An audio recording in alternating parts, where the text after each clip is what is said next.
Pessoal, tudo bem? Meu nome é Túlio. No vídeo de hoje a gente vai conversar um pouquinho sobre o HFOF, o fundo da Reg, fundo de fundos. Quero comentar aqui sobre algumas movimentações que o fundo fez, vendeu algumas posições, gerou prejuízo. A gente vai olhar a DRE bem no finalzinho do vídeo, ela está bem no final do relatório, para a gente ver de quanto foi esse prejuízo, se preocupa o que acontece daqui para frente. Quero comentar também sobre emissão. Vocês vão entender a minha teoria, ainda não tem nenhum fato relevante, mas tem uma teoria interessante para conversar com vocês. Além disso, atualizações do mês. Beleza, pessoal? Então vamos lá. Aqui a gente tem algumas informações gerais. Então, o valor da cota patrimonial está na casa de R$ 75,91. O valor da cota de mercado no fechamento do relatório, R$ 66,84. No dia que eu estou gravando esse vídeo, a cotação subiu um pouquinho mais, está ali na faixa dos R$ 70 reais e 50 centavos, tá? Mais ou menos nessa faixa. Quantidade de cotistas, quase 72 mil cotistas, um fundo já com tamanho legal. Valor de mercado, mais de 1,5 bi. Então, um fundo de um tamanho relevante, com certa musculatura, já consegue aqui fazer algumas movimentações interessantes. Taxa de administração, inclui gestão 0,6 ao ano sobre o PL, ou valor de mercado, caso o fundo integre o IFIX. Interessante aqui, né? Uma taxa de administração que inclui gestão competitiva. Entretanto, tem taxa de performance, 20% sobre o que exceder o IFIX semestral. Essa taxa, obviamente, nos últimos semestres não está sendo cobrada, acredito eu. A gente pode até olhar isso no DRE no final do semestre. Vou fazer um vídeo sobre isso. Bom, cenário macro e político. Eu destaquei aqui só o primeiro parágrafo, mas essas duas páginas aqui eu realmente recomendo a leitura. Eu sempre falo que vale a pena a leitura, independente do fundo, se você é cotista ou não, mas aqui eles conseguiram sintetizar em poucas páginas basicamente o que aconteceu aí no país nos últimos 4 meses e meio. Bem interessante para quem não assina uma casa de research, ou enfim, um canal no YouTube, ou qualquer fonte que possa, né, ser segura, obviamente, mas que consiga resumir os fatos do cenário macro e político. Esse relatório aqui é gratuito e faz um excelente trabalho.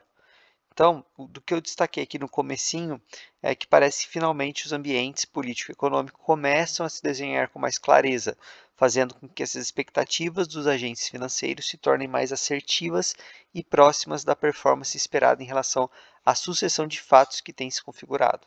Então, para entender isso aqui melhor, aí vale a leitura, porque senão ficaria um vídeo muito grande. Mas realmente aqui tá bem interessante, pessoal. Bom, vamos aos destaques do fundo. Então, principais destaques da carteira nesse mês, as movimentações. Então, durante o mês de abril, reduzimos em 4,7 milhões a exposição em fundos de CRI, que acreditamos contar com menor potencial de valorização, considerando os preços praticados atualmente.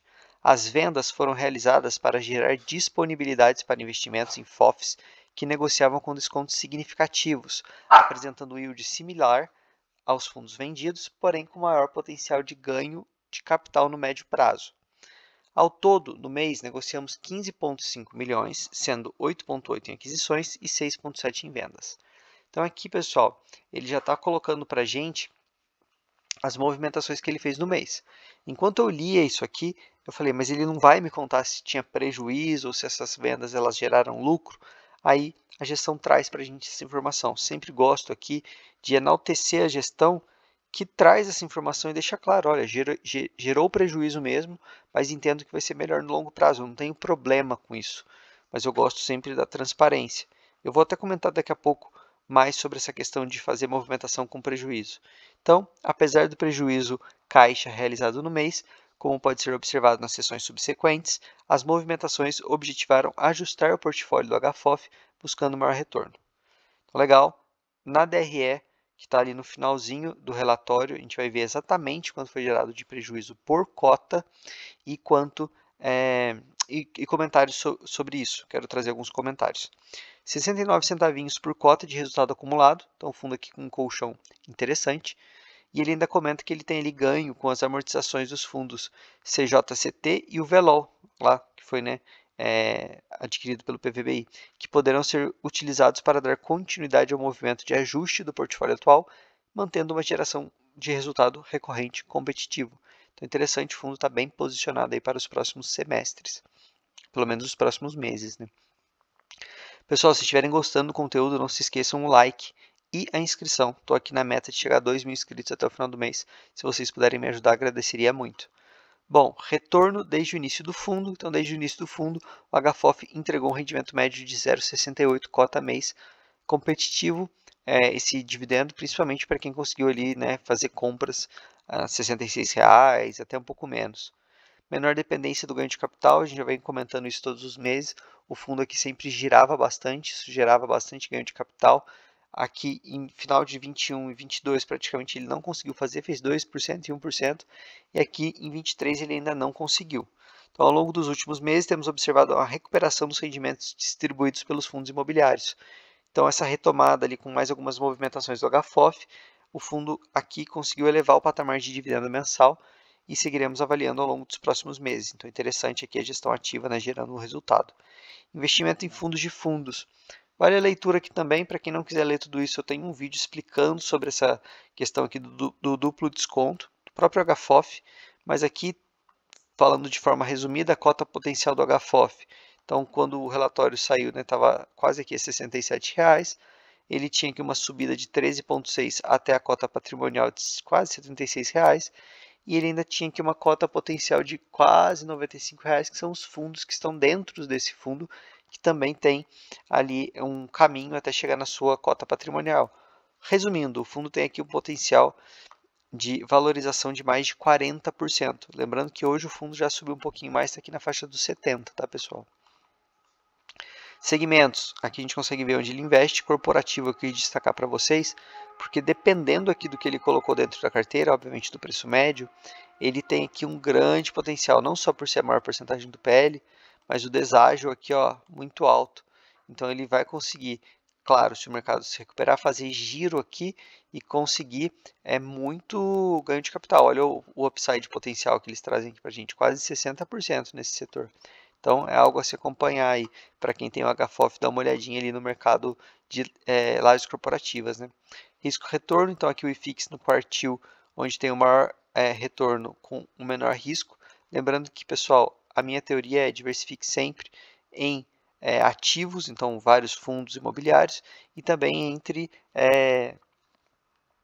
entre outras operações, né, outros investimentos. Então, IFIX, quem gosta um pouquinho mais de ações também pode colocar, dólar, CDI, renda fixa, enfim, protejam a carteira de vocês. Principais participações do fundo, então aqui ele tem fundos da casa, né, HLOG, o HAAA, comentei sobre eles no último vídeo, quem quiser mais detalhes, tem o BBPO também, que é um outro fundo polêmico, digamos assim.